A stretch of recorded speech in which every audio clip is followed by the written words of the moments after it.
Welcome to CONEXEC, a global leadership platform for construction executives. Today we have Samuel Delgado. Did I say it right, Samuel? Yes, it's fine. Yeah, I have him here with us today, and as I always do, rather than me talk about Samuel because I'm going to miss something, I'll let him talk about himself and kind of his background and stuff he's done, and he brings an interesting perspective to our podcast this morning. So Sam, tell us about yourself. Well, first of all, I'd like to thank you, Scott, for having me on today. I'm very excited and honored to be here and share with you, have the opportunity to share with you some ideas. Basically, as far as my background, I was, just going to give you a big picture here. I was born in Cuba. I came to the U.S. in 1969, Mm-hmm. and basically I grew up in South Florida and moved to Georgia in 2006. So in insofar as my experiences as far as a career track and so forth, it's always been interesting because since I was very young, I felt rather conflicted about what career path I might be taking. Mm-hmm. And this was mainly due to the fact that I was always compelled to look at the arts as a potential, as what I really wanted to do. And it's that sort of thing. You kind of start talking to people, and then they kind of give you different ideas about things, and you kind of go with that. And I always thought about this kind of myth that tells you, hey, they're a starving artist, right? Mm-hmm. So that kind of affected some of what I was doing. And then I was looking at things such as, well, what's the next best thing? So, and we're talking about, when I was in high school and so forth. So in high school, I started taking some, I thought about architecture because, obviously with the design aspects of architecture is as something that you can incorporate, that creative aspect. So throughout high school, I thought about that and took some classes, learned about drafting. This is way back when everything was done by hand. So, but it was, as you're looking back to that, this was a critical point that would later lead to the really basic understanding and knowledge to help me in the construction industry, which I ultimately ended up in. Mm-hmm. So in the interim of that, when I went to college, I thought about, again, I spoke with some folks and they told me, okay, well, architecture is you might think it's all about, creating these great, designing these great buildings and so on and so forth.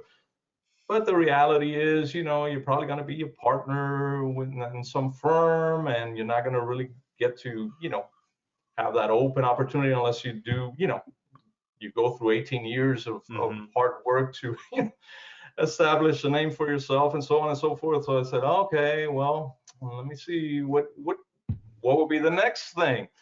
So then I thought about civil engineering of all things, right? So this is how you make those connections. I don't know. But and it was funny because then of course I wasn't necessarily the type of individual inclined to do that sort of thing in terms of the math involved and the physics and all that stuff. So after taking some courses, I realized, hey, you know what, this is not really it. And then interestingly, this was back in I graduated high school in 1980, so you can do the math on that one. Yeah. So at the time, then I started working, graduated high school, started working just in a regular, I was just doing some clerical work in county government down in Florida, Dade County specifically, and had a supervisor that mentioned to me, because I was discussing, wow, I don't know what I'm going to do. What am I going to do? And she mentioned, hey, there's this thing called construction management. I said, construction management? What is that? She says, well, I hear it makes good money. I said, that's it. All right. So all of a sudden, hey, let me check this out.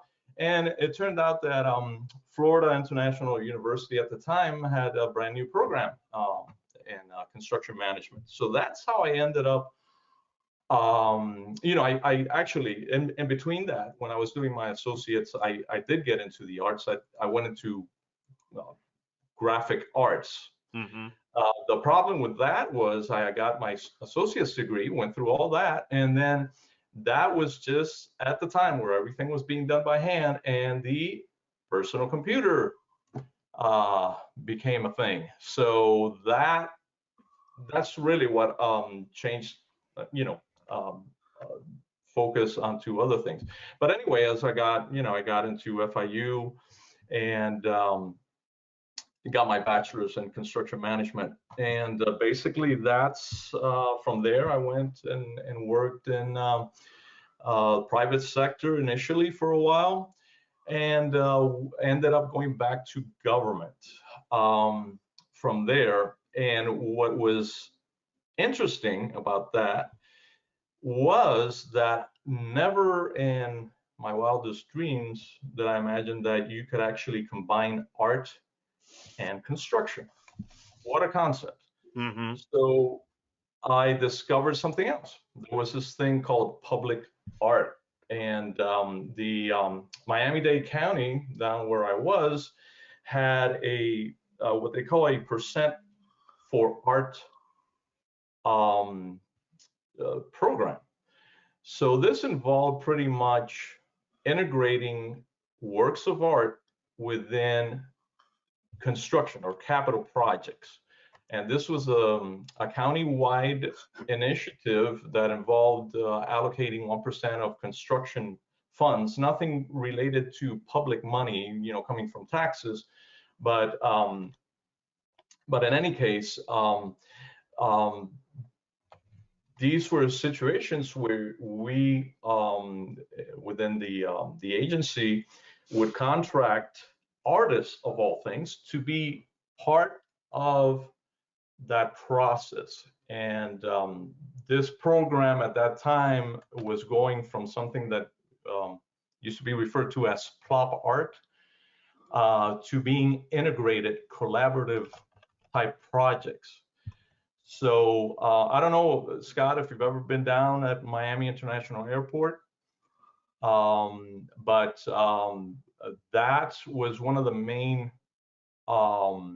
departments where public art integrated large-scale public art installations were done, where I had an incredible opportunity to be involved with all that, and that involved from the very early programming stage all the way to closing out those projects. So so what this was, as far as making it a totally different type of experience and exposure, was that you were actually adding a stakeholder that you would not, if you can think about general contractors and subcontractors saying, hey, wait a second, what do you mean I have to work with an artist? Yeah, I can imagine that. And as it's, well, those people are crazy. They want the impossible. And guess what? These artists turned out to be the most professional, most they pushed the envelope as part of being an artist, of course, but they were not bound by your traditional, hey, this can't be done type of idea. Mm-hmm. And it forced upon that whole process where the emphasis from, from and this is coming from the owner side, right? Because fortunately, I was at the owner side of things, but having to work in collaboration with the other department heads and so on and so forth to make these projects happen. So it was all about getting people on board. And then, of course, in the field, getting whatever, GCs were then contracted to work in that type of environment where they were totally not used to. And luckily, I can feel proud about saying, insofar as the public art installations were concerned, that I was managing.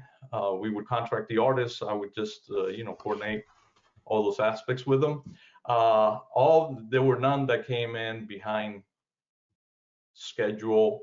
They were all in schedule and within budget. We had a very it was an independent process, really, where you had a committee of representatives from the community that the commissioners would assign, and they weren't they were supposed to not have any type of association with galleries or representing any type of artists. So it was all transparent. It was all through a selective process, but based on the merits of what the artist's own works and all those aspects of it.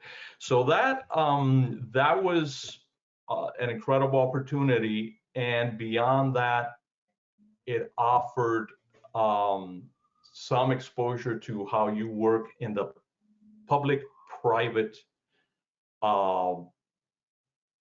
partnership situation, because we had, like, one project, for example, was in Overtown in downtown Miami, and that involved a historic community, which was a Black community that was devastated by, it was already set up, it was a community that had a long history, and then when the I-95 corridor came about, guess what? It went right through the middle of that community, and that was devastating impact on that community. So now here we are using capital projects and the implementation of art in a situation where you have community engagement. You're meeting with the stakeholders, representatives from the community, and trying to work in a collaborative environment with design charrettes and things of that nature, to make sure that you wouldn't be making already a bad situation worse, but actually trying to make it better in some form. So anyway, that was pretty much the bulk. I had of course, in the private sector, but I always kind of look at my longest tenure in public art because of for the reasons I mentioned. It provided so much broader opportunity with working full spectrum of stakeholders, because I had to then work very closely and combining, and that relationship between the artists and the architects, because these projects, they were starting from, as much as we could do, we wanted to start from the very beginning. So then, once at one point, it was an issue of family and quality of life, and my wife and I decided to move to Georgia and seek out new opportunities. And that's when I went into teaching, which was something totally unexpected.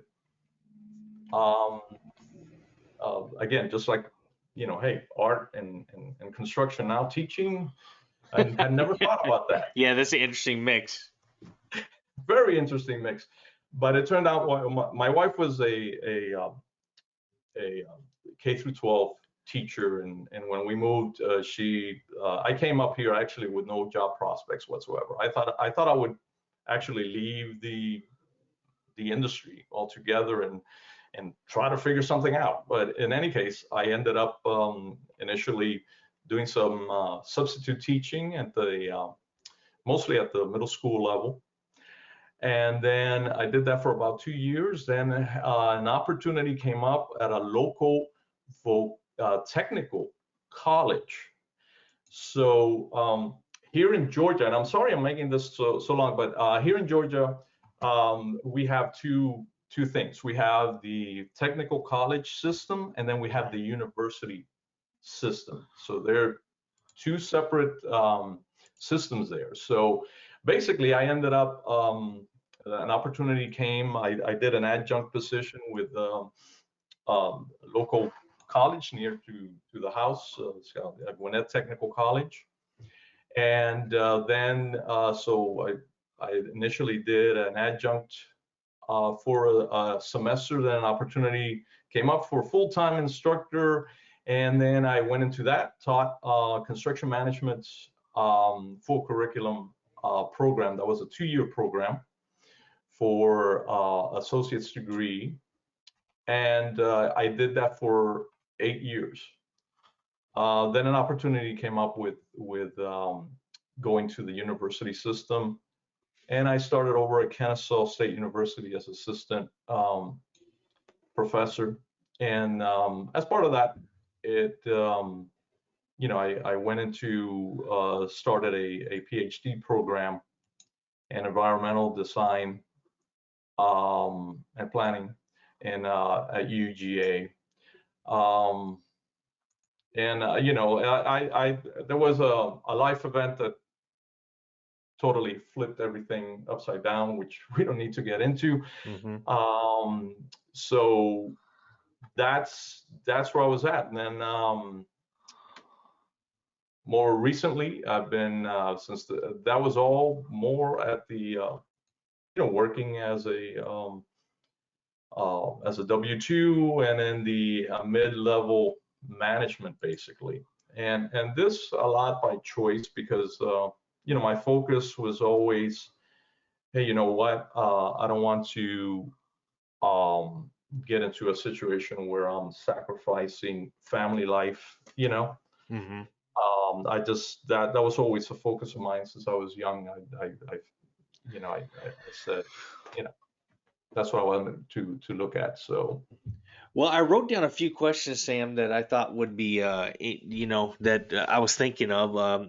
As you know, my father came from Cuba when he was 15, and he actually left right after the Bay of Pigs occurred. Uh, what was the situation surrounding you leaving Cuba?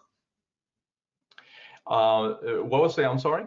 I was just wondering, how did you leave Cuba? What was the situation, that kind of deal? Yes. Okay, so I think I mentioned it, but in 1969, okay, is when we emigrated to the U.S. And actually, that was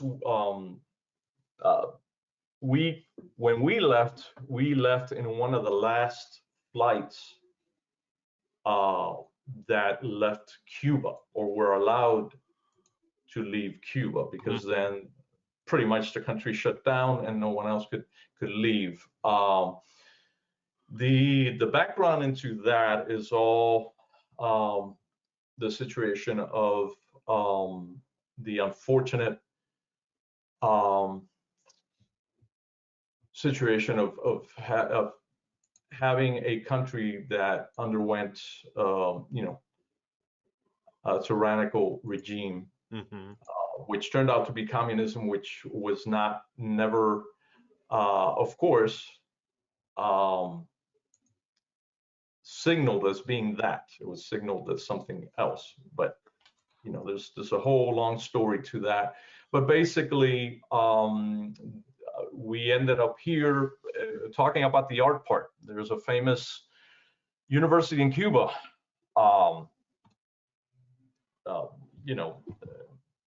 that focuses in the arts, and that's where always my parents figured, because I was always drawing and all that good stuff. So they always figured, hey, San Alejandro was the name of it.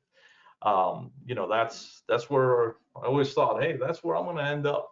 But the thing was, if for those folks that don't know about this, the process in communism really is one in which you know, kids are indoctrinated. Mm-hmm. So I was at that age where I was about to start in what they I'm trying to remember that now. The oh, now I blanked out on the but it's basically pioneros, the pioneros. Okay, so the pioneros is basically, you know, like if you remember back, if anyone who remembers back to the Leon situation, which made all the headlines and Yes. news in Miami, Elian turned out to go back and become a pionero, you know. Um, so that's basically a process of indoctrination at school where you just pledge your allegiance to the regime. So anyone, and you know, I mean, this is like a whole huge conversation into that, but that's really what led here. I was getting ready to go into that. My dad ended up having to spend 2 years of forced labor out in the country away from his family in order to gain to be allowed to leave with my mom and myself. I'm an only child, to leave the country. So my mom, you know, she came from a huge, you know, very large family, and she had to leave all her family behind. You know, and we came here. My parents were close to their, I guess, close to 40 at that time, not knowing the language. So as you can imagine, um, a whole new, a whole new world. Very exciting because I remember I was so excited. You know, oh man, going to America and a whole new start and all this, and it was really fun, really interesting. You know, quite an adjustment. Although we were in Miami, which at that point, you know, Yeah. Little there were Cuba. Yeah. yeah. Uh, So, So well, the exact and same thing. The funny thing is, the exact same thing. My dad went to Miami for a year, and then at that time they shipped. They were trying to push a lot of the refugees to inside the United States, and he actually went to New Mexico. So that's kind of.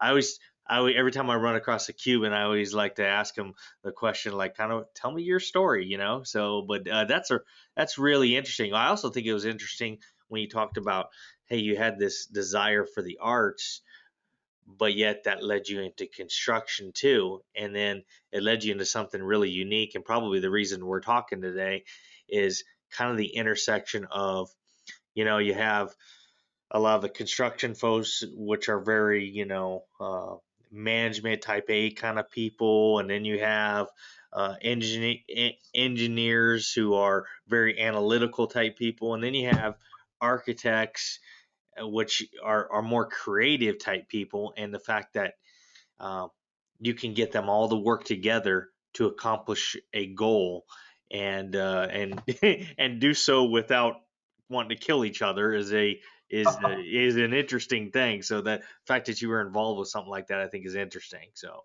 um, oh yeah, that and that was the whole thing. The when you talk about you know, the dynamics of you know, humans, you know, what their focus is, and particularly if you're talking about something where one of the most interesting ones where trying to combine architects with the artists, actually, mhm.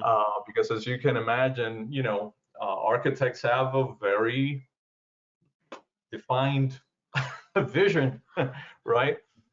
Well, we don't have too And many architects to listen to it, so feel free to throw them under the bus. No, I'm just joking. oh no no no no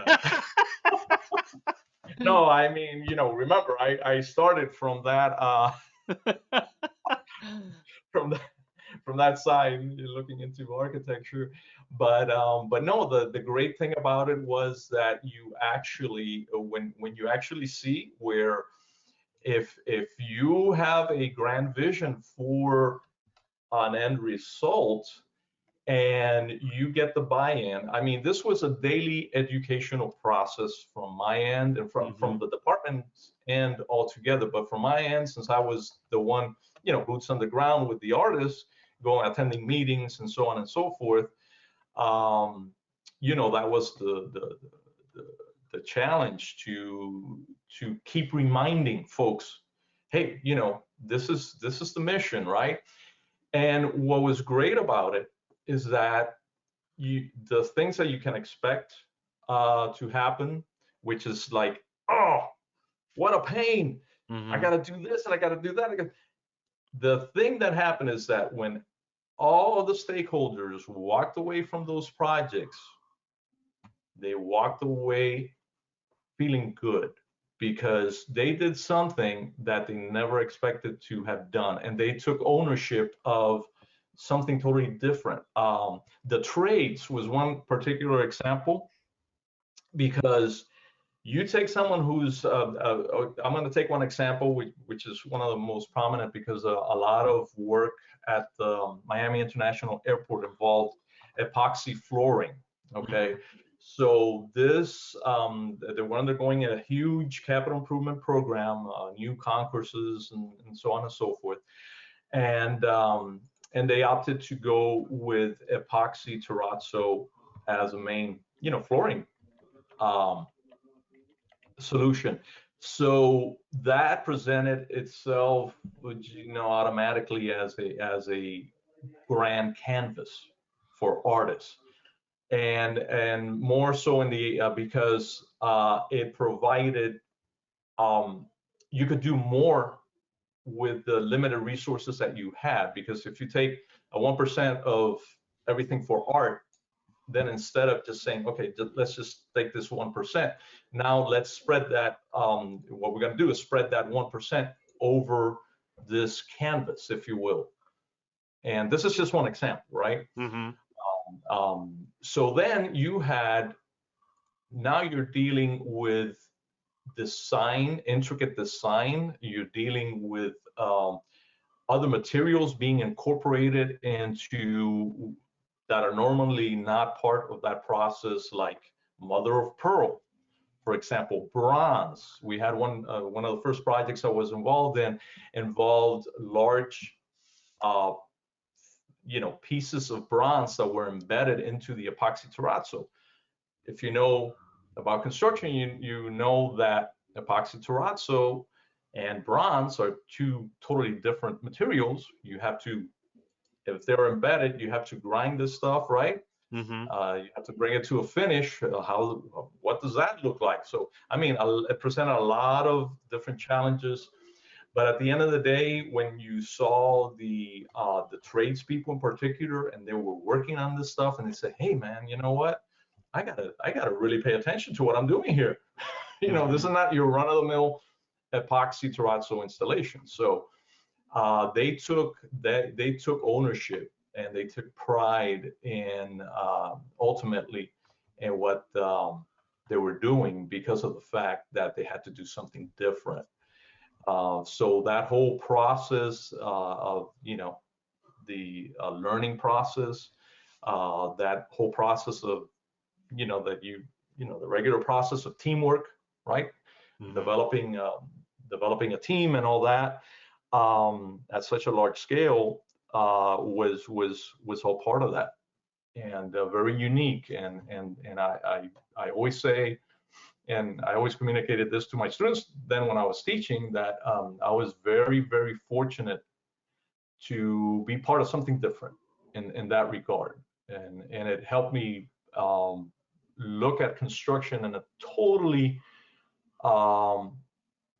holistic way, let's say. So it really influenced the way that I looked at construction, because, of course, I now understood that the role of everyone, of all stakeholders, each has a role to play, each has a focus. But at the end of the day, everything has to work together for one purpose, and that is to deliver a project.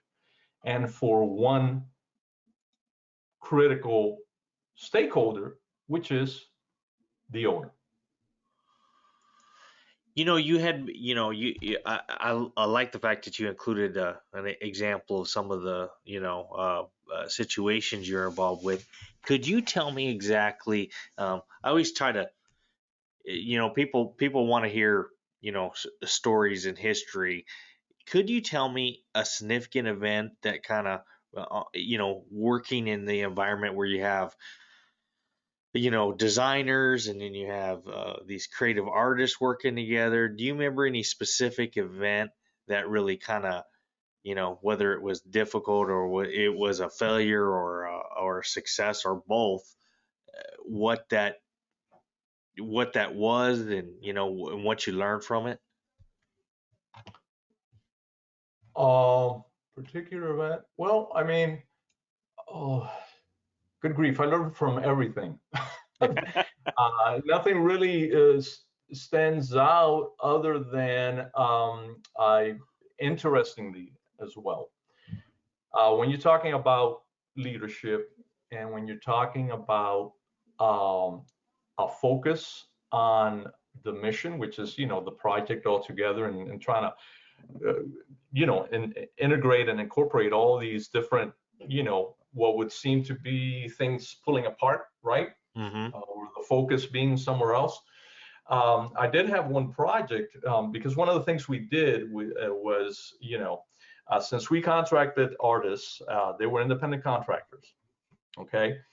And as part of that, in the, we had to deal with the issues of copyright, protections and things like that. So from a legal standpoint, we had all those things going on. And as a matter of providing the best opportunity for the artists to realize their vision as they saw it, that involves, a high level of control, obviously. So we would draft contracts were often, and we dealt with different types of artists. Some artists were professionals at public art. They had done a lot of large scale projects. And but there was an emphasis also to provide opportunities for new artists to that were more like gallery type artists to be involved in the public art realm. So we would contract or set up, depending on what the project, ultimately that was approved, all based on what the funding that was available, the artist that was finally selected in their project. Sometimes on these larger scale projects, we would integrate things like for the terrazzo floor. The majority of those where artists were working on the terrazzo floor, we basically the artists undertook that contract basically, so that they would have an opportunity to hire, um, the and this was a very delicate thing, right? Mm-hmm. Obviously, to be able to hire, the right trades that were experienced enough to be able to accomplish, these goals, and that all depended on how the complexity involved and so on and so forth. So that wasn't always the case. But sometimes, the artists would hire their own project managers just to work with them internally. So, construction project managers that had some familiarity with these types of projects as well. Because for me, from the owner's standpoint, it was more about administering all that entire process. So from the bigger picture, so I was a liaison with the, the legal and so on and so forth. But trying to provide the best level of control within the artist's scope of work to get them to realize the vision of the art component. It kind of changing gears here, and this is Oh, yeah. oh, go ahead. Oh, I'm sorry, because I did I just realized, so going back to your initial question. So one of the things that I realized was I was in a project, large scale, important project, where there was more than one artist involved. But in this particular case, we had an artist who had hired her own project managers, Mm-hmm. and the project managers were very much so cognizant. They were, about the industry, so they were approaching this in all with all the right ideas of uh, protecting the artists, right? But it came to the point where I had a situation in a construction meeting where the artist project manager, basically I had to put a stop to them because they were interfering with the collaborative effort and trying to protect their client, the artist. They were actually inhibiting the process. So this is again going back to where at the point where you need to realize, hey, I need to really step in, and it might seem as a something that would conflict, right? Hey, no, we're going to defend the artist or whatever, but no, sometimes you have to put your foot down and say, hey, you know what, this is not what this is about. There's a fine balance here. So, we're not going to reach this ultimate end if you're going to be acting in a way that you're going to impede, that collaborative mindset just because you're trying to defend one. Yeah, you know what I mean? Yes, absolutely, absolutely. So I was interested when you talked about you worked in a technical school, a technical post-secondary, and then you Yeah. also worked in a post-secondary school, a traditional. And I kind of wanted to know because obviously my background, I spent a decade of my life teaching at a traditional institution, construction management, or traditional institution. What Okay. what do and we got a lot of students from technical schools. Yeah. What's your take on the two? What did you see as being good and bad of the different systems?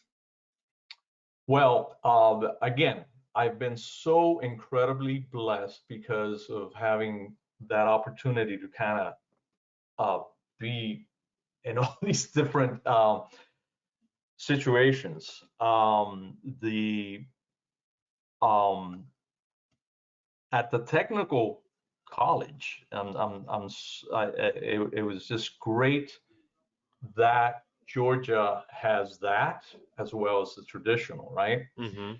Because we are accustomed, we have always, traditionally, what have we pushed? We have pushed, for this thing all the way from this is the whole educational system. It's been engineered, right, by design. Now 100, going on 100 years old, now changing due to COVID, right? Mm-hmm. Where we are trying to take the student on a track to going to get a degree, ultimately at college or the university or whatever. And we have kind of, in the process, lost all sight of the value in an alternative type of educational experience and being in the technical, realm. And in looking back, the one thing I can say that I've regretted is not having learned a trade as a even as a backup. Mm-hmm. Okay. Because I was brought up like that. Hey, you study, you get your degree, you go, get your bachelor's. If after you get your bachelor's, man, get your master's. This is going to make you successful. Not necessarily the case. At the vocational, the program I was in was part of a larger department. So they had different programs in there. So uh, at the technical college, we actually were teaching the construction management as you would in your traditional, university setting, as more on the theoretical end of things, Mm-hmm. um, only in a shorter amount of time, as a 2-year degree. Um, but the other parts of the department include a residential program, included things like welding, plumbing, electrical, and so on. And it's been growing ever since I left that they have been expanding, going into engineering, robotics, and things like that. But in any case, lo and behold, here you go, and I'm looking back and saying, okay, I'm finding out that a student spending maybe 2 years um, learning about welding could literally, get their certificate, walk out, and potentially start off making 6 figures off the bat, depending, of course, on what they would be doing, right? Mm-hmm. So you look back on that and say, okay, right? I thought you had to go and get a bachelor's degree. I thought you had to get a master's degree. I thought you had to put all this. Not necessarily so. So that was an eye opener. And working now with adults um, that were mostly not on that track to begin with. I was in that during that period was 2008 and all that, when that whole we were going through that wake up call, economically and all that, Mm-hmm. and adults were going back to school. So that was part of that. And then um, the traditional university system was not that much different, really, because of the fact that uh, what I was involved in at the vocational or the technical school was really along the same lines. I mean, we were actually the program was designed to uh, help afford an opportunity to transition for those students that wanted to go from technical college system, go into and get their bachelor's, master's, or whatever. Mm-hmm. And that was a long effort as well, because initially um, the technical college system was set up on a quarter semesters, not a semester, and things wouldn't align properly so that they could get credit at the university level. So I was in the middle of all that when it transitioned from quarters to semesters, and when they were trying to, at the state level, basically provide the opportunity so that the credits would be as transferable as possible for those people that were started off in the uh, technical college system and wanted to go and further get a traditional degree. What's interesting about like what you said just hits the nail on the head, and what is being an issue in construction right now is, and I saw it as being a teacher. I had a gentleman who wanted to be a welder, and he came to school for 4 years, and then he went to welding school. And I don't think any education necessarily is bad, but uh, and I understand, I asked him, is your goal ultimately to own your own company, or, to be in a senior management position? He said, no, I love welding, and that's what I Right, want to do. And I said, right. well, why did you go to college then? Why didn't you just go straight to technical school? And his response was the exact same thing. Well, I've always was told you had to go to college, from Right. everybody. And um, and that's kind of the world we grow into. But as AGC is currently, and the industry altogether, but I work hand in hand with AGC commonly, and they're Mhm. realizing the shortfall is just substantial, and people. Yep.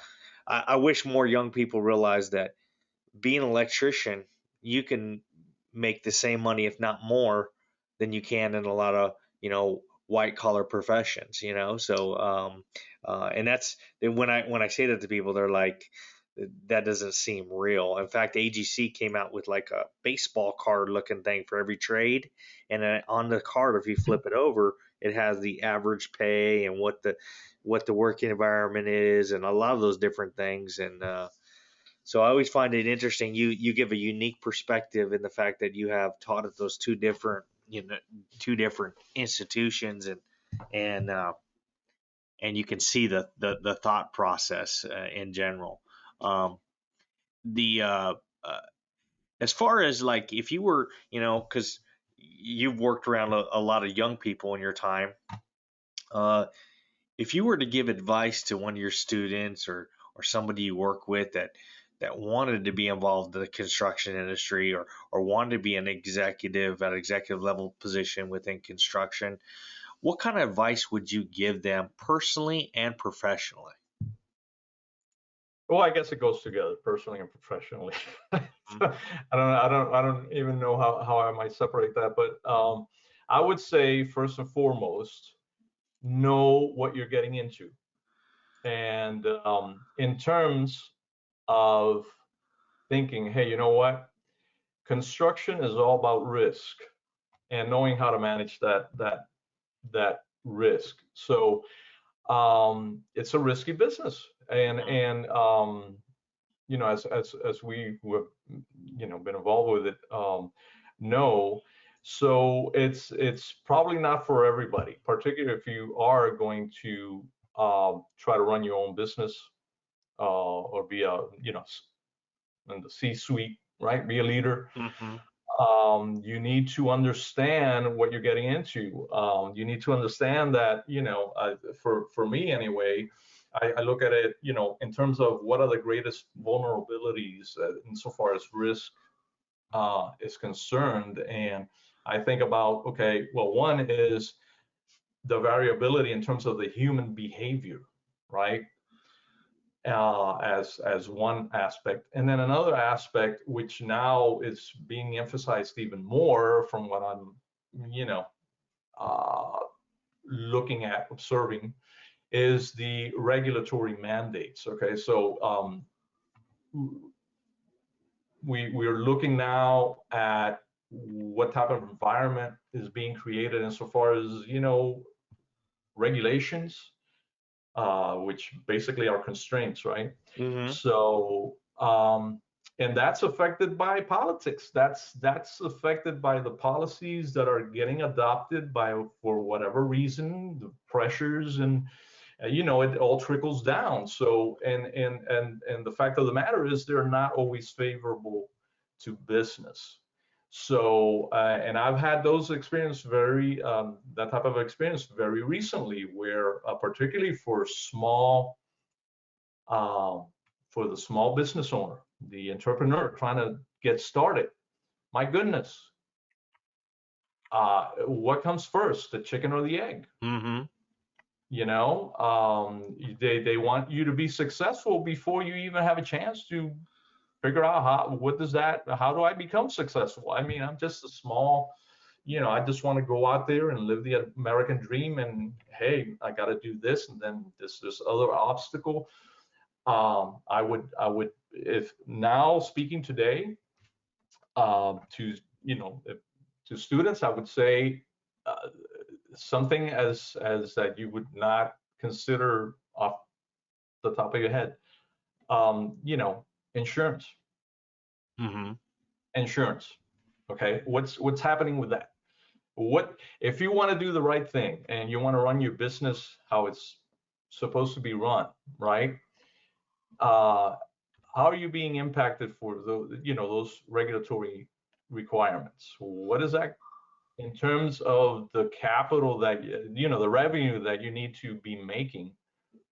How do you align all these things in order to have the right plan and the right resources to do business as you are expected to be doing?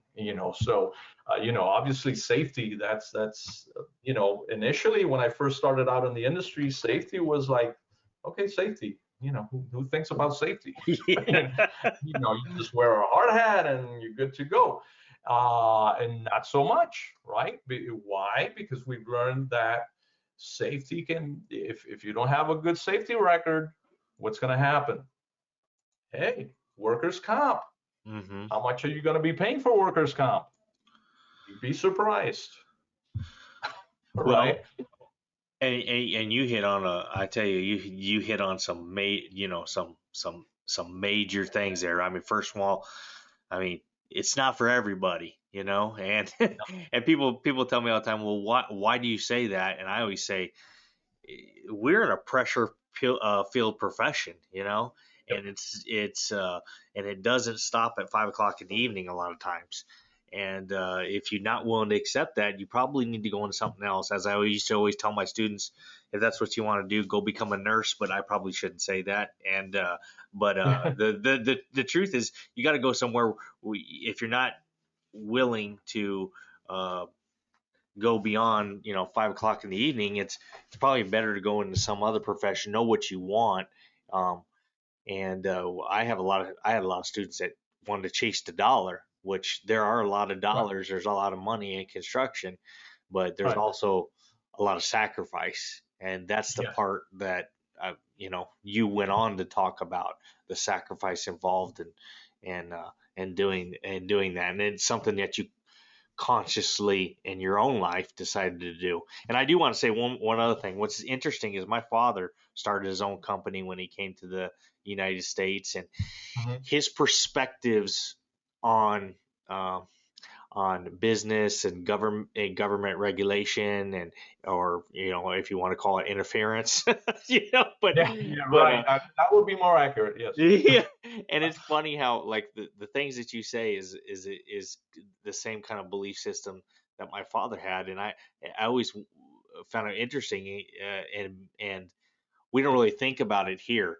but coming from your background, you know what the consequences of having big brother looking at everything you're doing, and how Oh, you desire uh, you know uh, desire to have something not like that.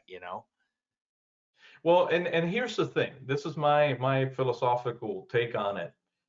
Is that unfortunately, it's the old adage, I guess. We the good pay for the sins of others or whatever. Hmm. Uh, and that's why we have laws. That's why we have regulations, right? Because if everyone did the right thing, then we wouldn't have to bother with any of that. Hmm.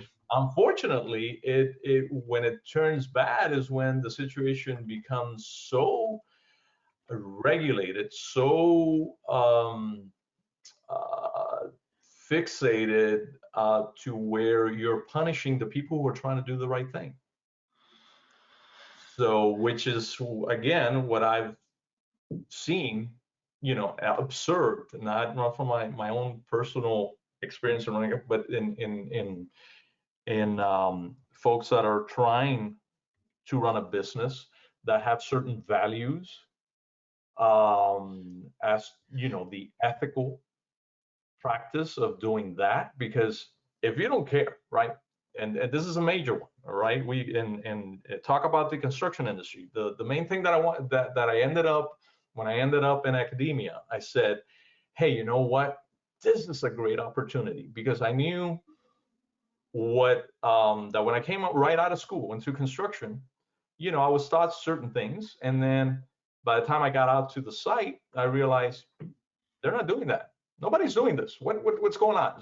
So they Hmm. either, they stole my money, and I paid for something that I'm not going to use, or what's going on. And then I discovered that really a lot of the thing, and this is I don't know, sometimes you might have objections to this perspective, but just because people have been running a business and they have been doing it for years and presumably making a profit doesn't mean that they run that business the best way possible, or that they've been doing the right things. We know all too well about the and you're actually compelled to do the wrong thing. This is my whole beef with regulations, right? Because they become so restrictive that you are compelled to cheat in some way, Mm-hmm. right? Find the shortcut, try to find the loophole, go around it some way.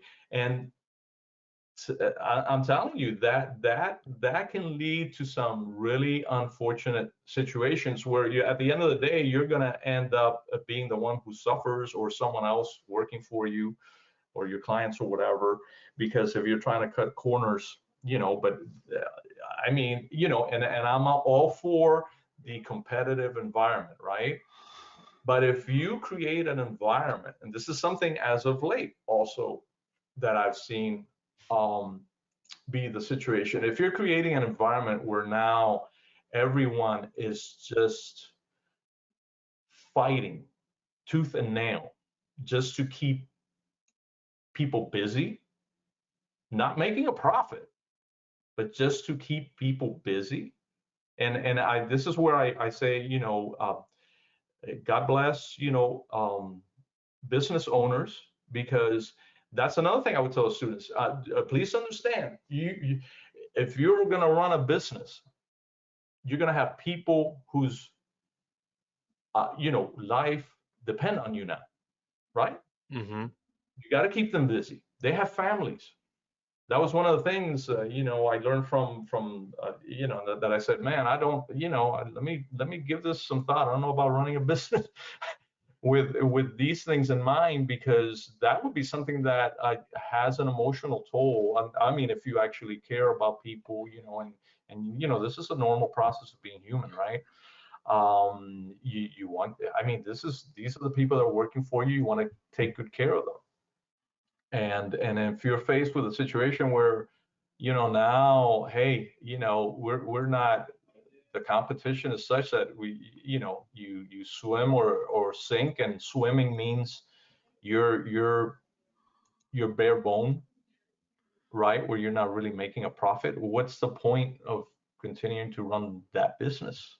And you know what I mean? I mean, we all expect those lulls where you got to make those decisions, but it can't be a constant. I mean, this is what you're in business to thrive, to grow, to be able to really make a difference. And I know people say, oh, there's a lot of money in construction. Yeah, sure.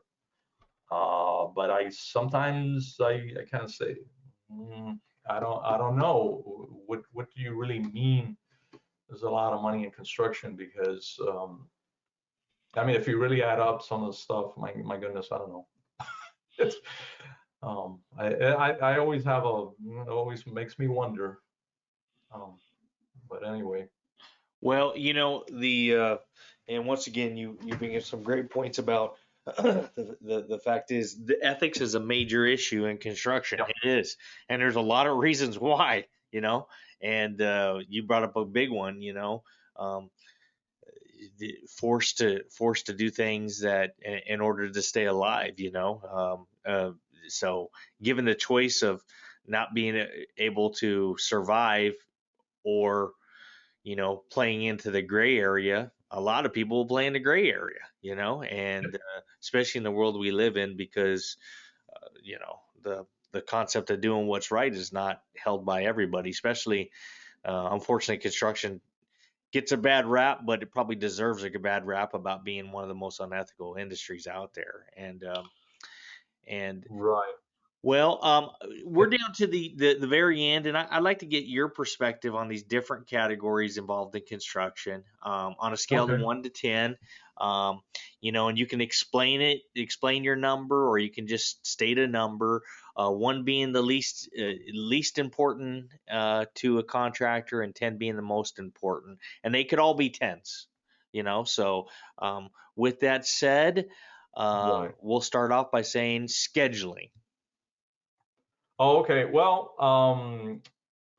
let me go at it this way. I'll just present it as a process here, as to how I would, I wouldn't want to establish a hierarchy for anything. Mm-hmm. And so far as knowledge areas, okay. So to start it all off, I would say I would rate them all as tens, Mm-hmm. or essential, right? If that's the scale from 1 to 10. And this is why. If if then I'm going to have to look at a hierarchy for them, I think the obvious answer to me first would be leadership. Okay, as a first choice. Um, because if you don't have leadership, my goodness, what do you do, right? Yeah. But then in order to be an effective leader, you got to know your business. So how do you know your business? Well, you have to understand, construction, as we talked about, is a very high risk business. So if that's the case, well, what's next? Well, you high risk. What do you have to do about that? Well, you have risk management comes into play, right? So that would be. So what's involved with risk management? Hey, you have to understand what is your liability, right? How do we know what the liability is? What is that all about? Well, you got to know about contracts. You got to those are all summarized in a written document, right? This is where you sign at the bottom and you say, I'm committed to this, right? So I would say, so that's a leadership. Now you're going into, you need to understand about contracts. You need to understand about the scope of work, and how to correctly interpret, both in terms of quantitatively and qualitatively those aspects of your project. That what defines your project, and as we know, all projects are unique. So those are those challenges there. So how do you understand that? Well, you have to understand about the design. What's aesthetically and functionally, right? What are those qualities? That theoretically you combine those, and then that's the information that you need to be informed, right? And make an overall assessment as to what is the ultimate product you're delivering, right? But what do you need after that? Well, you need to understand how to present those quantitatively in an estimate, right? You got to develop a budget for your project. You have to understand what those constraints are going to be based on what your scope of work is. So right now we got leadership, contracts, design, estimate, and then once you're there, you're looking at establishing your baselines. You got scheduling, that's another baseline. So you have your baseline for your job based on costs, your baseline for your job, costs that will be your budget, and in terms of your schedule, when does this need to get all done. So you need to, those controls you need to monitor so that be actively monitoring. This is that's that aspect of controls, and it go pretty much gets wrapped up in your accounting functions as well. So that it's all integrated. It's one integrated system. And this was always my focus as well with students. Because when you're teaching, and this was one of the things that I was so frustrated about, and I always remember when I was a student, none of those connections were made, unfortunately, by the professors I had. Everything was like, this is one siloed thing, so you learn about this and you learn about that, but you don't make, how does it all work together? I think that's critical. And if you're just a student, trying to figure it all out, it can be overwhelming unless you have someone kind of help you put all that together so that you see how it all flows together. It's all integrated. You can't really isolate one thing from another at the end of the day. Well, you bring up very, very good points there, and you're right. The challenge I always have for people is tell me what you think is important, but you're right. In the end, it's really all important, And without a good design, you can't really do a good estimate. Without a good estimate, you can't do proper contract administration and so on and so forth. But I want to thank you, Sam, for our conversation today. Like I said, you bring a unique aspect and I haven't had anybody on the podcast yet that has been on the owner side, has dealt with public-private partnerships relative to having people from a creative nature, artist participating actively, and it was extremely insightful. So as I always do, I always want to give my guest the last word. So take it away, Sam. Well, again, I want to thank you for this wonderful opportunity. I want to let everyone know this is actually my first podcast where I'm, the featured guest in here. So it's a wonderful opportunity, and I'm so grateful to be able to share, at least my experiences. And I would love to, if there's any way to hear from folks out there, what their insights as to all these different things that we covered today. I would love to certainly have that information as well. And again, thank you so very much for this opportunity. I greatly enjoyed it. Well, thanks again, Sam. Appreciate your effort, and we'll sure to put your information available on the various different platforms that we have out there. Once again, thank you for attending ConEx today. Get with us next week, and we'll have another executive talking about the construction industry. Thanks.